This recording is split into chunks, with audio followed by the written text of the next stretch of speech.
এখানে কি ঘটনা হয়েছে? আপনারা জড়ো হয়ে সবাই চিল্লাচিল্লি করতেছেন, একটু বলেন তো। আমরা চিল্লাচিল্লি করতেছি, এছাড়া ভোট হচ্ছে, তারা ভোট দিতেছে না। আচ্ছা, তারা মনে করেন যে সেনাবাহিনীরা উল্টামুল্টা সবাই বাইরে মিলে সহায় দিতেছে, যারা স্লিপ দিতেছে তাদের প্রতি দিতেছে না, উল্টামুল্টা আমাদের যে আমাদেরও পিড়াইতেছে, এই ছেলেরা পিড়াইছে, ওই ছেলেরা পিড়াইছে। কেন করলো সেনাবাহিনী এসে আপনাদের হামলাটা দিল কেন? এটা কি জানেন? হঠাৎ মানে কি এখানে এত মানুষ কেন? এদের খালি একটা কথা কি, আর কোনো ফান্ডে যায় না, এই জায়গায় আসছে, এই জায়গায় তো মানুষ নেই, এই জায়গায় কেন মানুষ সব জায়গায় আসছে, এই জায়গায় কেন ধানের শীষে জানি কি ভোট না পায়, এই কারণে এই দুর্নীতি করতেছে, তারা সেনাবাহিনী কিছু করতেছে, আমারে মারছে, আমার কি অবস্থা করছে, আমার ছেলে করছে, আর এক বাইরে করছে, এই ঘটনা করছে, কেন কিসের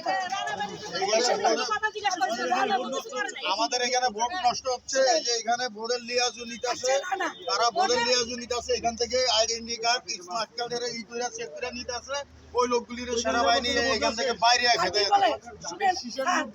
ভোট না দিয়ে ভোট শেষ, এই কথা খেতে দেয়, যে রানাকে ধরে নিছে, সে রানা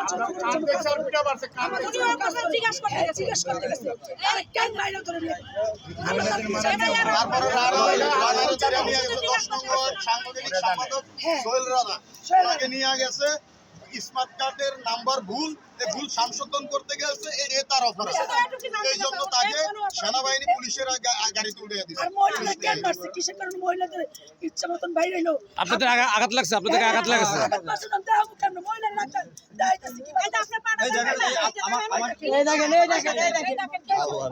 সেনাবাহিনী মাইরা কি করছে?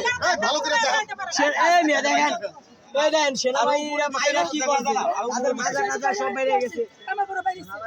সেনাবাহিনীরা সবাইকে মারছে। দর্শক, আপনারা শুনছেন যে সেনাবাহিনী এখানে এসে হঠাৎ করে আতঙ্ক হামলা করছে, হামলা অনেক লোক আহত হয়েছে এবং অনেকেই ভোট দিতে যাচ্ছে না, ভয় পেয়েছে।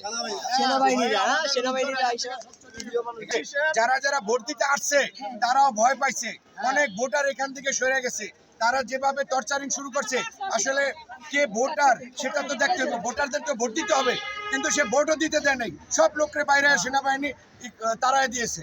এই সেনাবাহিনী কারো পক্ষ আসছে, এই